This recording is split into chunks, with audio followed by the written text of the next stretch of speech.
Welcome to a very special holiday edition of the Unmentionables cast. I'm your host, Connor, and I've got a full crew here to share in the celebration. Joining me on the line is my sister, Brooke. Brooke, how are you doing today? I'm fantastic. How are you doing? Oh, I am a little overwhelmed because of the amount of editing I'm about to have to do, but really excited for the episode. Dan, how are you doing? Chilling. Been waiting for this to fire off for the past, 4 days? Finally got it together, bud. Yeah. Well, getting 5 people together during the holidays is definitely a large thing to ask, so we'll see how long I can keep these cats all in the same box. Jester, how are you doing, my friend? Amazing. Happy to be here. And I think that's everybody. Hey. We got the birthday boy as well. Happy birthday, Jeremy. Thank you for coming on and doing this with us on your birthday. Blessed to finish my birthday on the world's best podcast. Welcome to another episode of the Unmentionables cast. So with the introductions out of the way, let's get into the episode. You've sent in your burning questions, festive ponderings, and maybe even a sprinkle of mischief. So we're answering them all live on air. Grab your cup of cocoa, with or without your shot of Bailey's. Get cozy and join us as we dive deep into your letters. Also, for those of you who may be listening with children, there are potential Christmas spoilers ahead, so proceed at your own risk.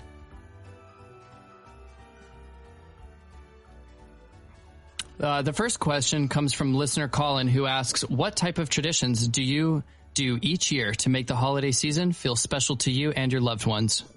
The Cutright household has a few traditions that we partake in.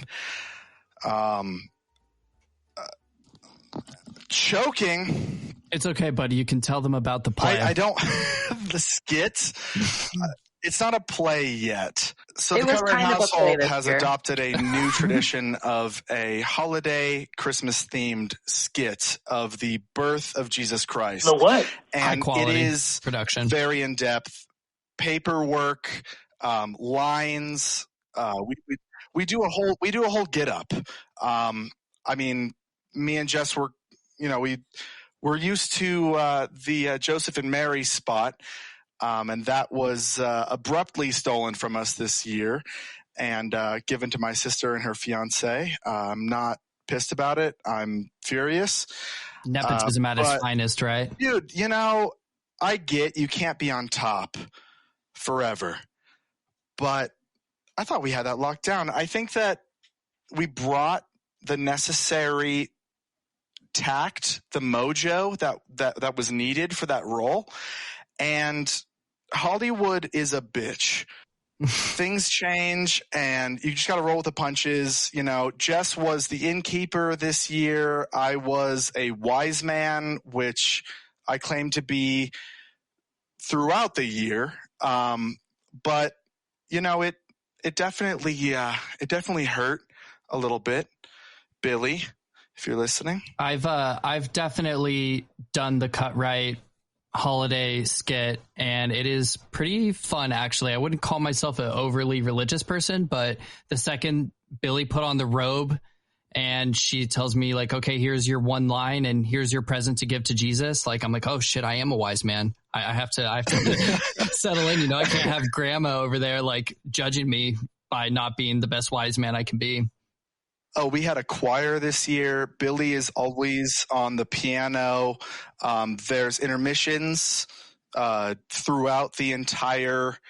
How many people are involved? Oh, it was a whole production this year. I think we had like a dozen at least, not including choir people, which they did their job. I mean, I brought the. You don't sound impressed.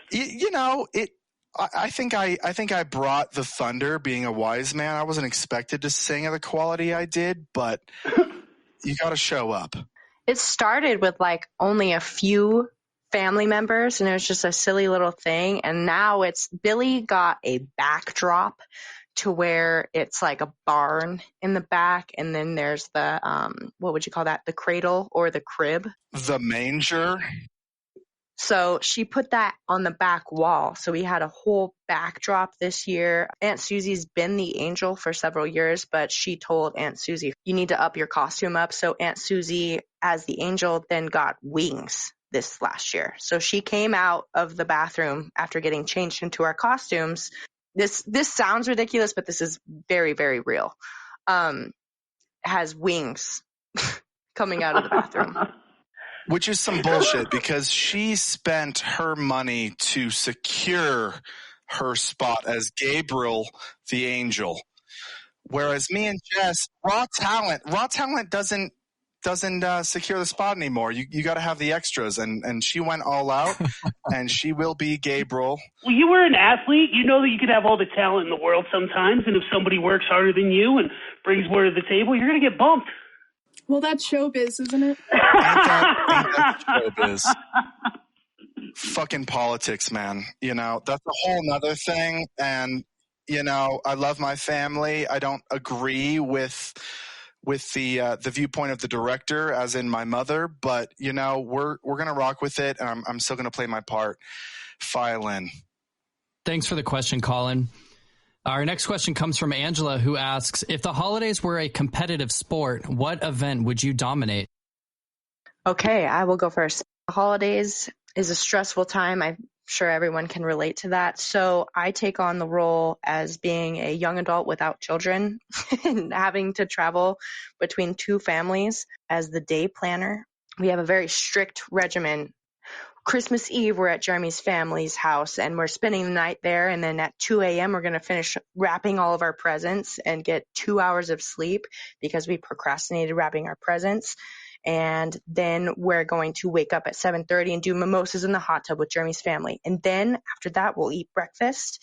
And then after that, we'll travel to my family's house, and we'll do Christmas there, and we'll stay till 8 p.m. and play games with them, hopefully. And that's what I would dominate in. As you can tell, I'm very passionate about it. Also, maybe the hype man, because you got to keep the party going. If you have long days and eating food constantly, if you're in our families, you're drinking a lot, you got to keep the party alive. You got to keep going, boot and rally. You are a really good hype man. Thank you. I appreciate that. So that would be my role. Dan, what about you? I would have dominated the gift giving. I've always really enjoyed like digging in and finding the perfect gift. Now that I have 3 kids, it's even more fun. You get to spend like the entire year taking cues and like watching them grow into like what they're becoming more and more interested in as they get older. So yeah, finding the perfect gift. And then obviously I've been, with Alicia for 17 years. So finding something new for her every single year after going through Valentine's Day, her birthday, anniversaries, whatever the fuck else. Throughout the year. It's always a challenge, but it's definitely one of my strengths. I mean, I don't know about you guys, but Dan says he's really good at gift giving. I don't see my gift, but whatever. Dan is the gift. Okay, I didn't say that. No, you're the gift. That's what you're implying. If you need baby Jesus at the next Christmas show, Dan's your guy. Oh, yes. All right. Thanks for the question, Angela. Jillian wants to know, how old were you when Christmas lost its magic? Was there a specific instance that caused the loss? Did you continue to play along for others, siblings, parents, etc.? And if so, how did it make you feel? Brooke, you want to lead the way on that? Earlier you were mentioning how you're not super religious yourself, and I kind of share that, and I think a big part of that is that our family wasn't super religious growing up.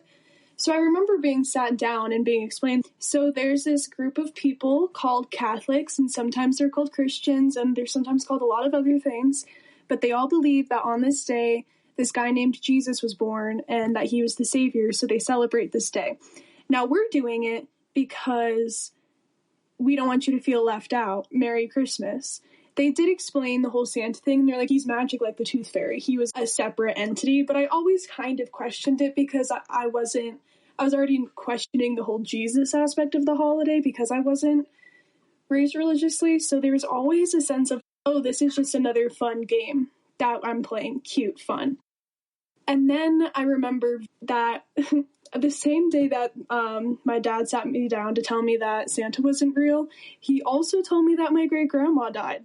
So there was a lot of grief attached to it as well in that moment. Grandma's dead and Santa's not real. But I kind of saw both of those coming anyway.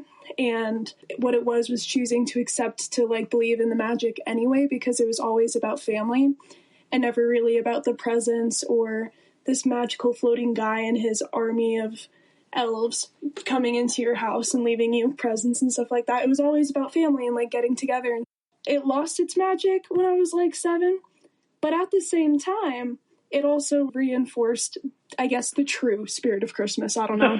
Fucking brutal way to find out, by the way. Yeah, that's fucking crazy. Crazy story. Right? Can we acknowledge that real quick? Double up with Grammy Ma plus Santa? That's crazy. Wait, Santa's not real? I did say spoilers ahead, I guess. That's all right. Do you remember the time where Dad got up on top of the house and ran across it banging his shovel when we were supposed to be sleeping? I do remember that. You said you were 7 when you found out about like the Santa thing. I think I was 12. All my friends at school, they all told me the Santa's not real. And I'm like, look, I'm telling you, I've heard him and the reindeer go across the roof of my house. I've heard it. It's real. I promise it's real. I never broke the spirit to you as my younger sister. I never like told you, but it sounds like you probably found out about it around the same time as me. What about you, Jerby? How old was I when Christmas lost its magic? It was 2008. We were living in Michigan. Me and Jess were just talking about this actually. And she called me one of those, like, I got to catch him in the act types, which I absolutely wasn't. I was, 9.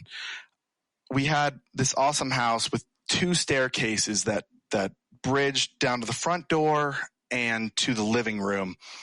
I just happened to get up, walk around to try to see old Saint Nick, but I saw my parents moving presents under the tree. I don't know when Caitlin, my sister, found out, but it definitely wasn't for me. I was not going to be the one to ruin that for her.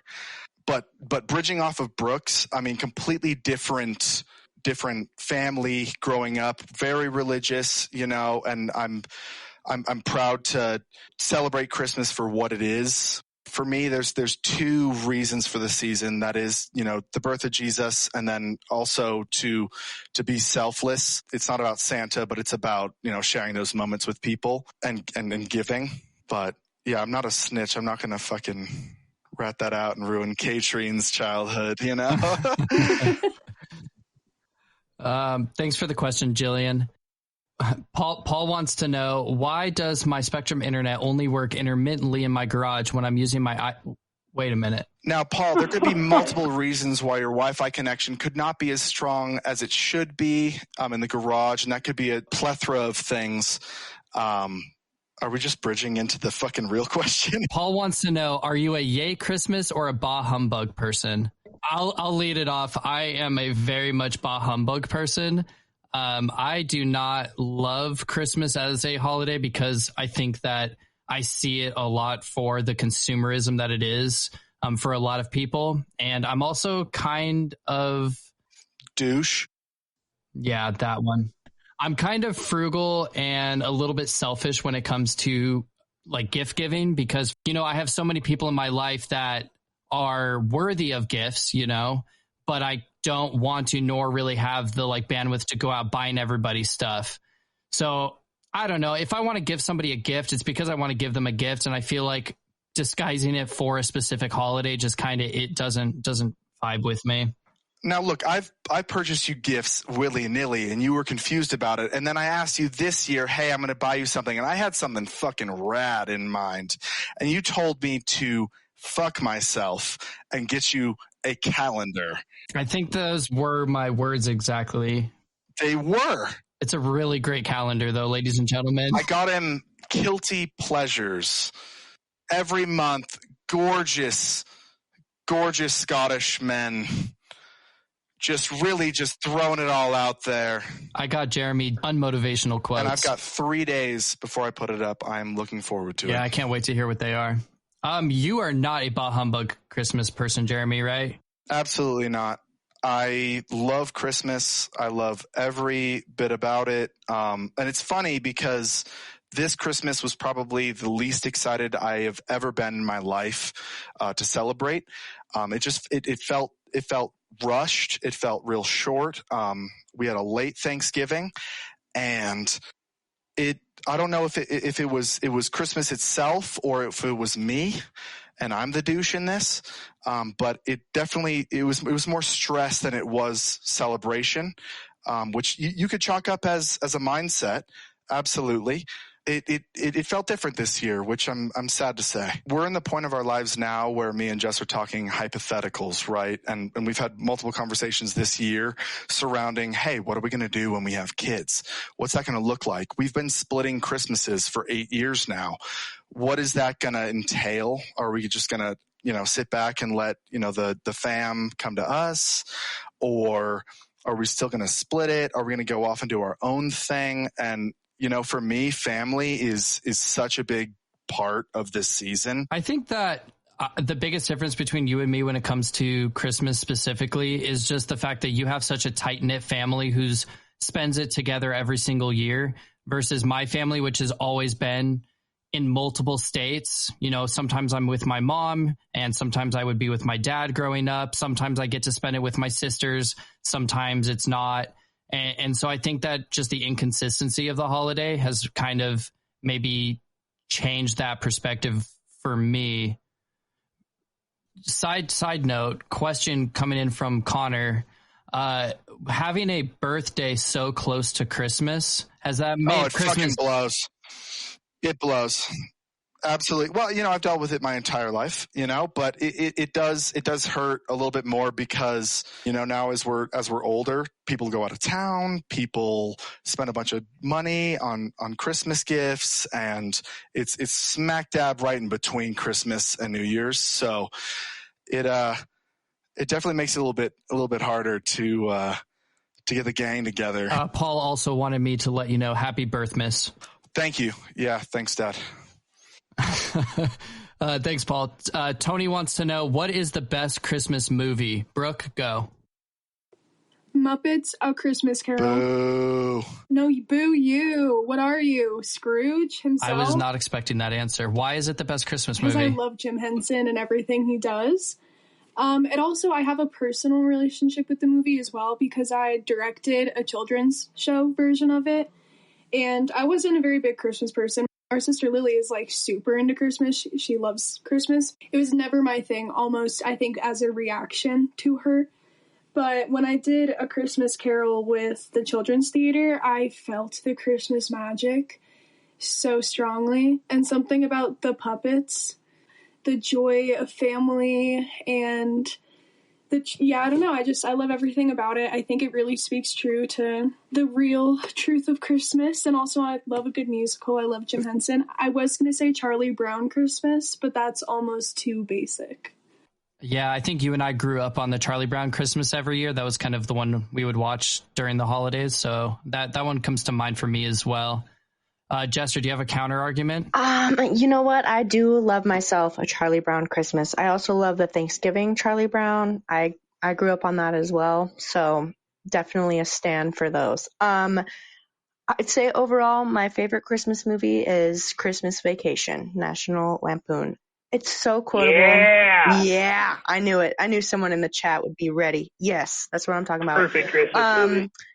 It is so good. My family and I, it's one of those movies where you can watch it every single Christmas and it doesn't get old. And if anyone disagrees, you're wrong. It tells a great story. There's very lovable characters in that film. I have a very deep connection like Brooke with this movie that my family and I would just watch it every single year. And as you get older, it just gets better because when you're younger, you don't catch very many of the adult jokes.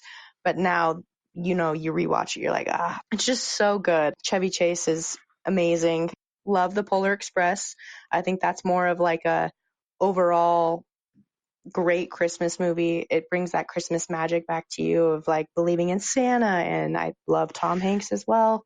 And then also Four Christmases. I'm a huge Vince Vaughn fan. So that would be Polar Express was such a good one. I can't believe I didn't think of that. And the animation, some of the characters, look fucking terrifying. but the animation for its time was so good. I just remember it looking so beautiful.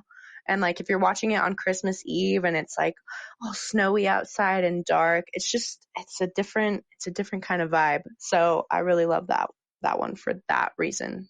Were there any other honorable mentions that you guys wanted to add in? For me, The Grinch Who Stole Christmas. That one's my favorite. Or How the Grinch Which Stole. one? Which interpretation? The live action. Nice. Yeah. Hell yeah. Yes. Thank you. God, goodness gracious. man. Maybe I am just a total Christmas Grinch because my favorite thing during Christmas is just turning on this movie and relating to the Grinch for the entire movie. Loathe entirely. I'm a big Scrooged guy. Bill Murray, 80s, love it. I also like the Christmas Carol with Jim Carrey. Fantastic interpretation, but What can't he do? dude, that's a fantastic question. It's like Robin Williams, just amazing and everything. I can't wait for Sonic the Hedgehog 6. Thanks for the question, Tony. Thanks, Love Tony. you, Tony. All right, we're gonna step things up now, and we're gonna switch to the non-holiday questions.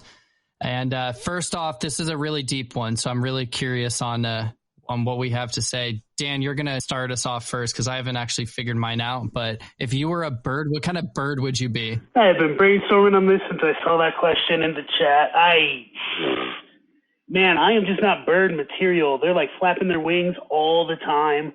You know, I love birds of prey. They're really cool, but I'm no bird of prey, man. I'm not flying at 200 miles an hour to catch a bird out of the middle of the air. That's just not me. So I landed on the emperor penguin.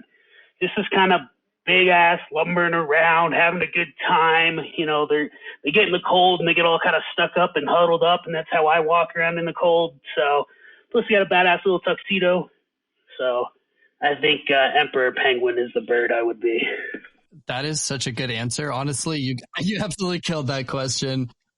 I'd like to say that I would be some kind of owl because they're my favorite animal, but I don't think I quite have the wisdom yet for the owl, even though I do have the grace.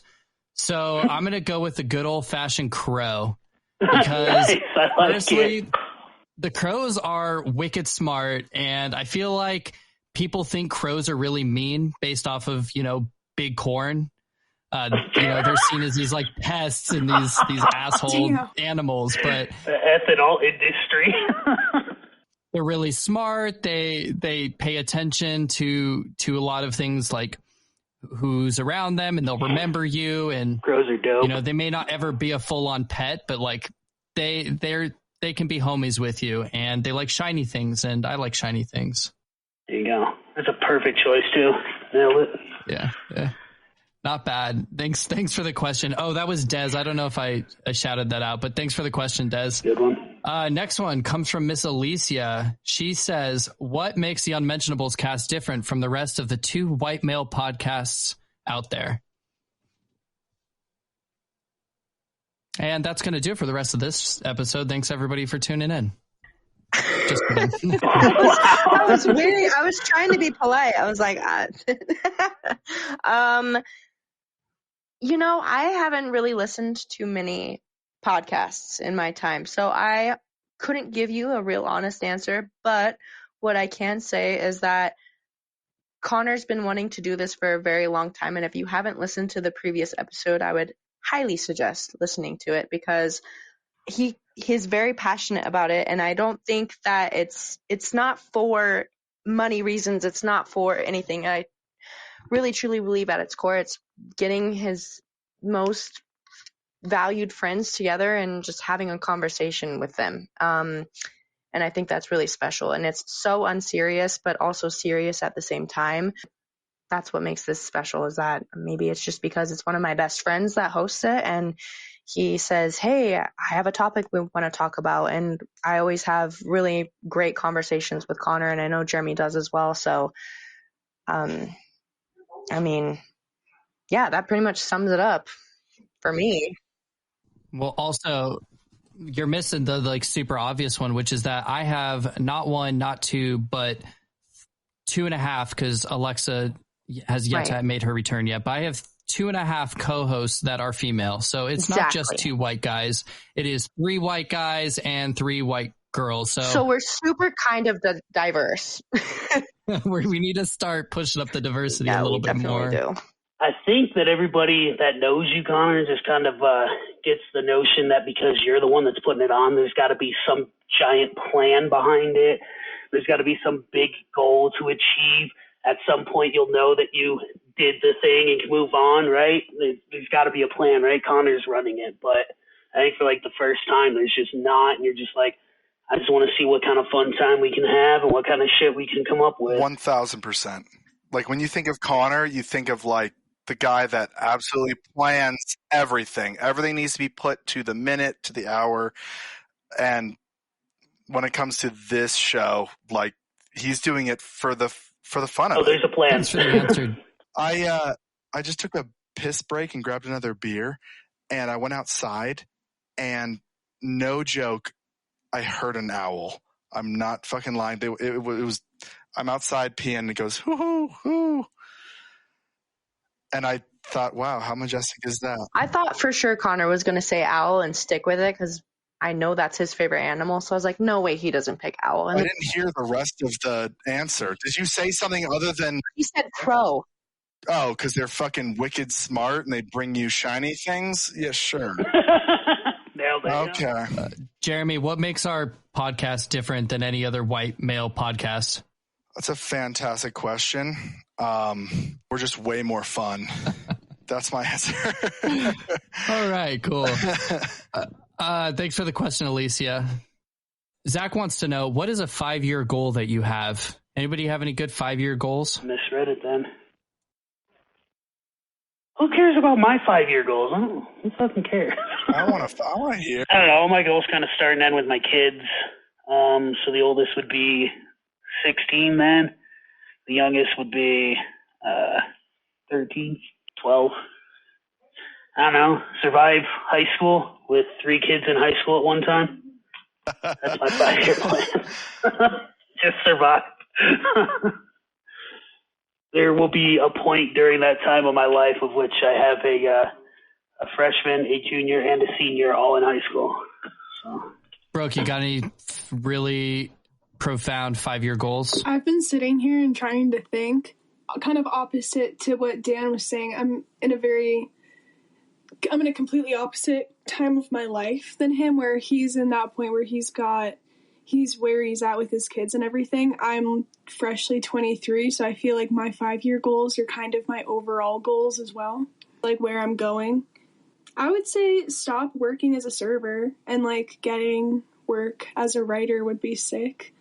That would be a swag thing. I might be moving to Seattle or LA in the next 5 years. That would be sick. Just, I don't know, mostly career stuff. Focus on writing. Yeah, that'd be sweet. I think you're going to get paid for your writing very, very soon. Because if nobody else is going to pay you, I'm just going to start paying you, honestly.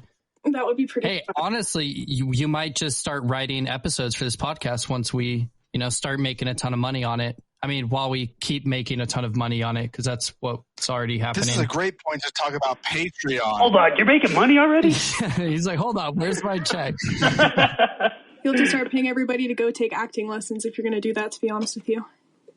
Yeah. Well, we're going to have everybody have nice microphones and stuff too, but 5-year goals, Yeah. I mean, dude, if we're still making this podcast in 5 years, I'm going to be pretty fucking stoked. Like, if we have stuff to talk about still, that would be honestly fantastic. Thanks for the question, Zach. Sam wants to know, how do you pick the places you want to travel to? What do you eat and why? Does anybody have any big travel plans or any travel stuff that they've done and kind of want to chime in before I do? Okay. So Alexa and I pretty much decided when we were deciding to have a relationship with one another that travel was going to be a very large priority in our life. We agreed early on that we weren't going to have children and that we didn't want to allow ourselves to get into too heavy of a rhythm. That's one of the main reasons why we left Colorado and left all of our, friends and family out there, was because we wanted to make sure that we we're stagnating and we're still trying to push those options on what we could do. So as far as picking places to travel, we have a long list of places in the world we want to go to. And I think that a lot of our travel decisions come down to, first, what kind of history is there? We try to pick places that have a historical relevance. And then also your second question was, what do you eat and why? And that's honestly another big reason why we want to travel, is to expand our palates and eat good food from places that we haven't been. So as far as what do you eat with regards to travel, I just say that when we start making these big travel destinations, I'm just going to try to eat whatever the locals want me to try. And I'm going to make a bunch of faces because that's what I do. And hopefully I don't get burnt at the stake for it. Thanks for the question, Sam. Dana wants to know, what's something that gives you the ick? Now, Brooke, I'll have you answer that first, but can you also, for the listeners and maybe hosts that don't know what that means, can you kind of answer what that terminology means? So this is a two-part answer. The most basic way to explain what an ick is a turnoff. A very little, small thing that somebody does, that's a turnoff. The secondary part is that saying it's an ick means that it's also funny. It's a very weird and obscure thing that just like turns you off from somebody, whether it's romantically or friendship wise. I've been trying to think of my best examples, and I think for guys, it's when they're explaining something to you and they drop their voice about 6 registers lower. They're talking like this, and then they're like, but actually the screw plate needs to go in first because the bolt, the deadbolt, I don't know, I'm making shit up, but yeah, just hearing that immediate voice drop down lower and then they get all serious to teach you something. Even if they're right, even if they know more than me, and I know that, hearing them drop their voice like that is an immediate ick. It's so funny. So many people don't even notice they're doing it. And that's what makes it like an ick and not a turnoff. It's got to be something super small like that. I would say that an ick that I have in girls in particular is when they finish a sentence and they do like a lip smacking noise. Yeah, and she's a bitch for it. I would say that would be... I know exactly what you're talking about. Yeah. That would be an ick I have with the girls. Because I was trying to think of one for the girls. Because I have many for the boys. Oh, this is a gender neutral one. When someone, also rated R warning, when someone takes a big rip and they like start coughing and spluttering and they look like that one meme of a coughing kid, major turnoff for literally any gender involved. As she's doing the meme. Yeah, major ick when my body shuts down. Yeah, no.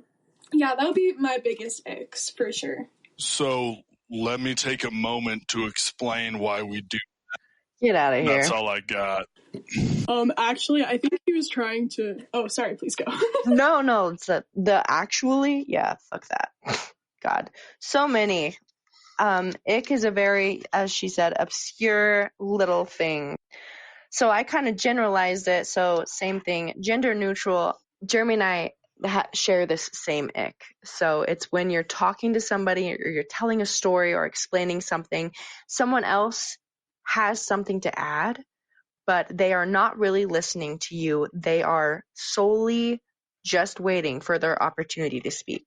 It's like when you see someone who's drunk, they're looking right through you, but they're just ready to interject and ready to say their part in front of the group so that way they can be a part of the conversation, which of course everyone wants them to be a part of the conversation. However, listen to what I'm saying, say something about what I'm saying, and then say your piece. Let's take turns. We're all adults. I can't stand that. Also can't stand fake compliments.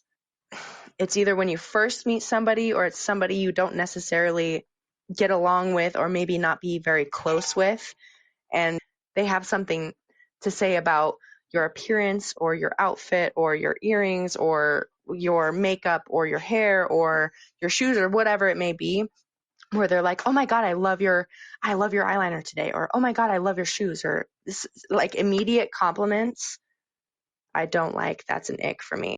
The more obscure ones, I would say kind of revolve around the workplace, where a certain item, maybe I work in the service industry, but a certain item may be sticky. That's my ick. Or the chairs aren't put away correctly. That's an ick for me as a manager, I guess. I don't know. But I would say the people talking over you or waiting to say their piece and not listening to you. That's my probably number one ick. Yeah, Jess, those are all such great icks. You are so articulate with your words. And can I just say that your voice sounds so nice today? Anyway, my icks. Me and Jess work so well together because of my lack of giving compliments. Yeah. Well, no, it's not even that. But my own ick is something that I catch myself doing, and it icks me. Because I'm just so excited to talk to whoever I'm talking to, and I catch myself doing that. I'm like, slow down, listen to what they're saying. Like, stop being so ridiculous. You know, everyone does it.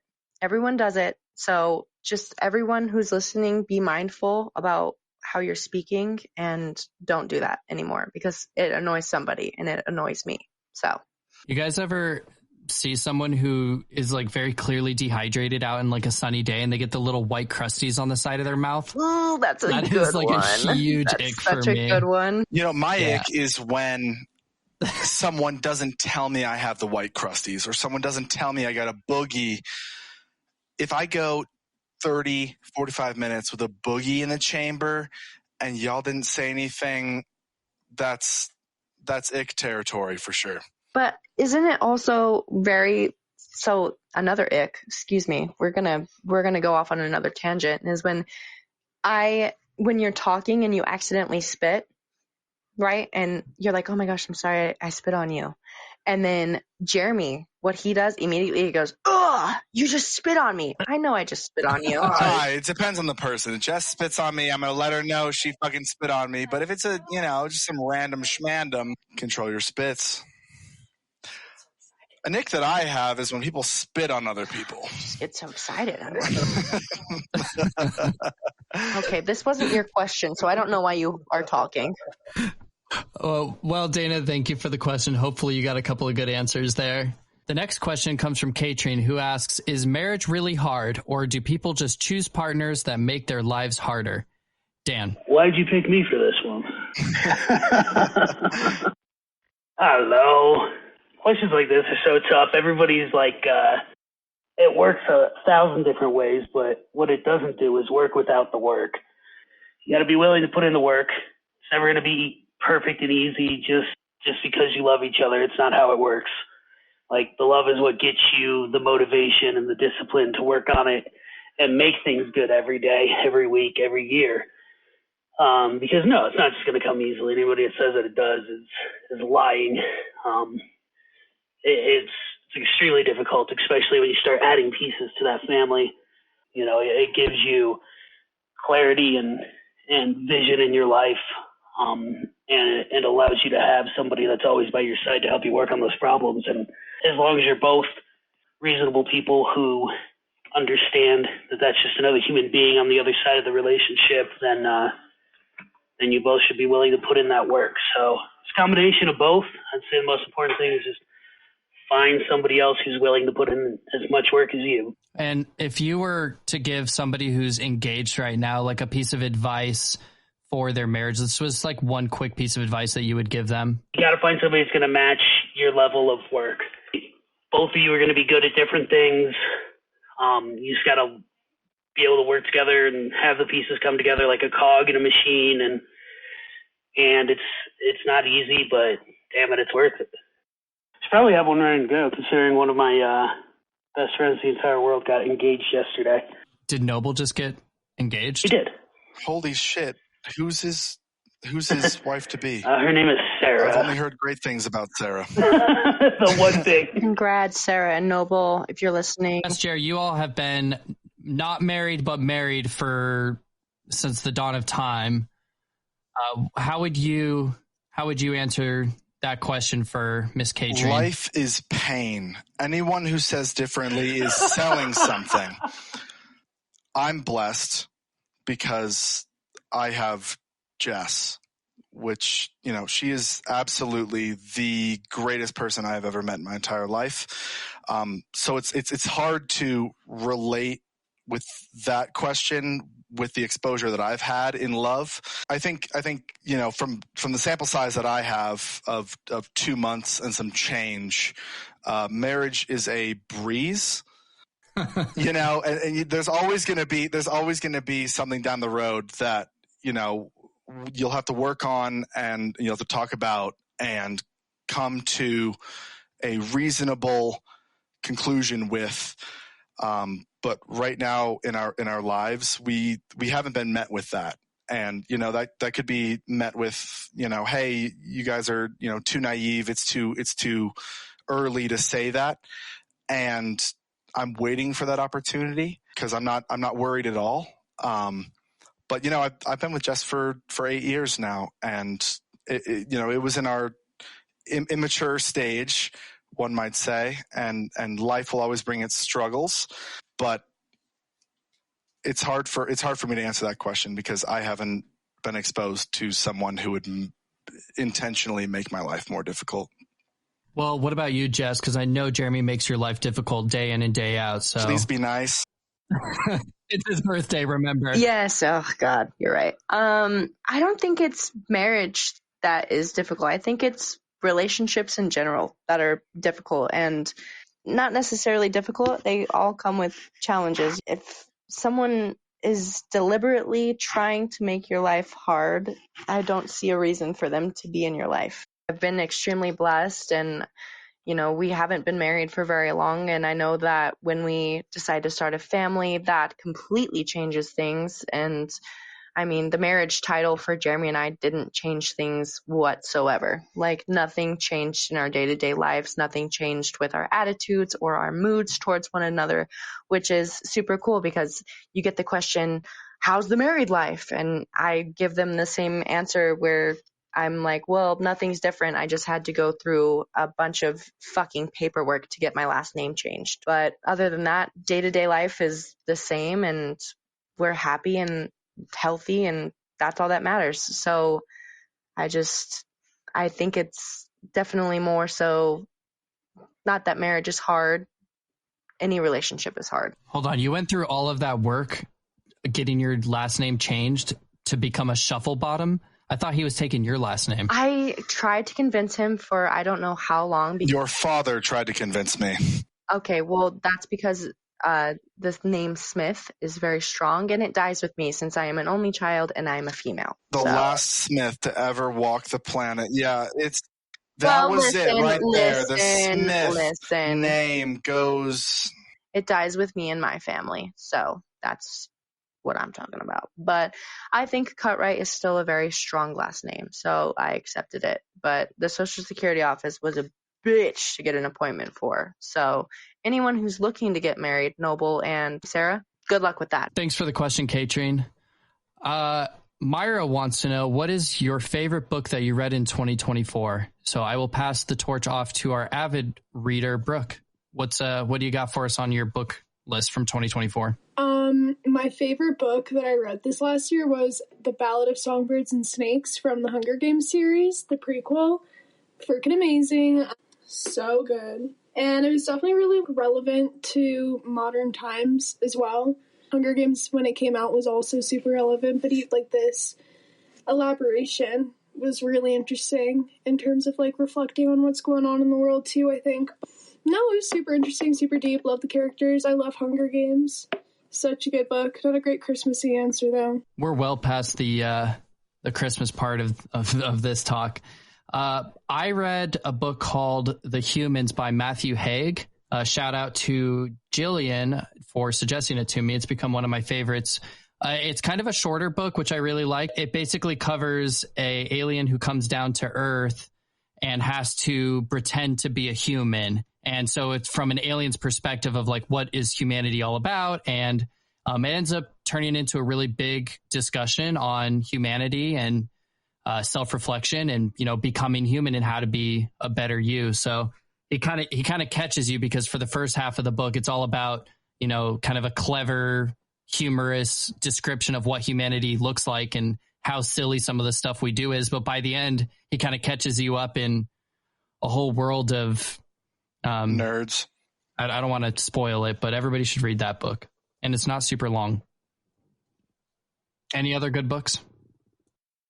Jeremy read a book a few years ago. The Art of War by Sun Tzu. No, I haven't read that ever. Thanks for the question, Myra. Justin wants to know, what kind of people have you surrounded yourself with lately? I'm just going to leave this one kind of open to everybody. Does anybody have any new friends or acquaintances or someone they want to kind of shout out? Some new people in your life? I've made a massive career switch as of recently. Surrounding myself with people in a completely different field. I have nothing bad to say about them. You know, it's something that I have to get used to. But it's definitely a different mindset going from one career path to another. Anybody else? Kyle, Ben, and Trevor. I don't know if you guys are listening, but I want to shout y'all out. I enjoy taking that journey with you guys. Justin, thank you for the question. We are running out of time, so for the next few questions, I just kind of want to do a rapid fire. So everybody unmute yourself. This is going to get a little wild, I'm sure, but editing skills go. Yeah, we'll see how this goes. I might just cut the whole thing, but all right. Question number 1: were you naughty or nice this year, Jess? Nice. Brooke? Nice. Notorious DLP? Nice. And Jeremy? Naughty. I would say that I was nice. Why were you naughty, bro? It's a self-imposed title. I like to think of myself as a bad boy. Fair enough. Thanks for the question, Shelby. Michael wants to know, are you gift wrap people or gift bag people? Let somebody else do it, people. We're same. Bingo. Same. Absolutely the same. I love a good bag. I think it's in the true spirit of Christmas to wrap a present, although my dad is a very big bag person, so we do a little bit of both.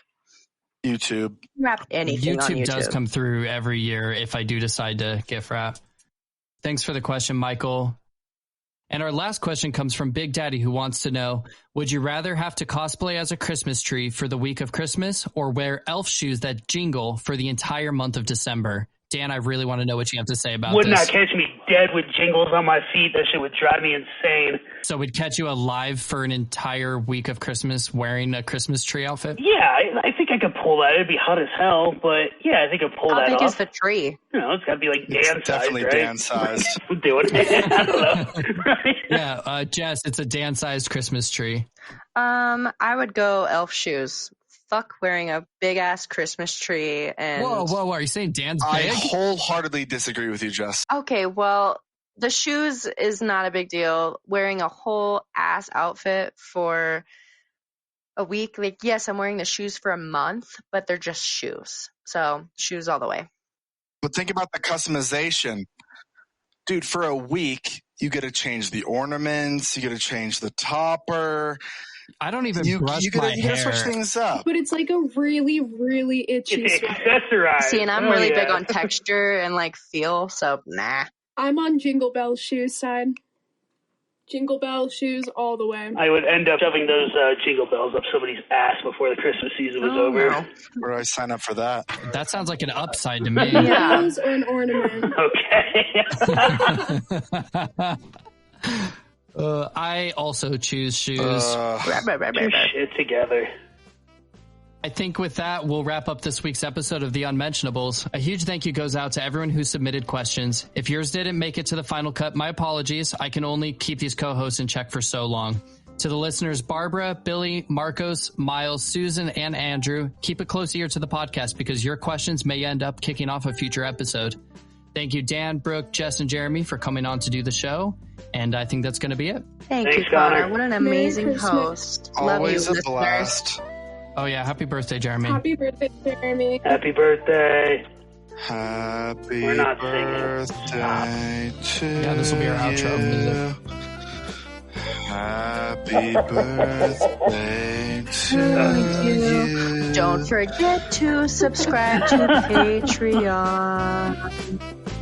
Happy birthday to you. Thank you for tuning in to today's episode of the Unmentionables cast, your weekly bite-sized dose of nonsense. If you liked the show, tell your friends. And if you didn't, well, recommend us to your adversaries and we'll torture them on your behalf. If you want to get in contact with us, send all questions, comments, concerns, issues, problems, and suggestions to the unmentionablescast@gmail.com. The show will always be free, but if you'd like to support us directly, you can do so at patreon.com/theunmentionables. Don't forget to subscribe, like, follow, thumbs up, or ring a bell to help pump up those juicy stats for us, and we'll catch you next week. In the garage, and that could be a plethora of things.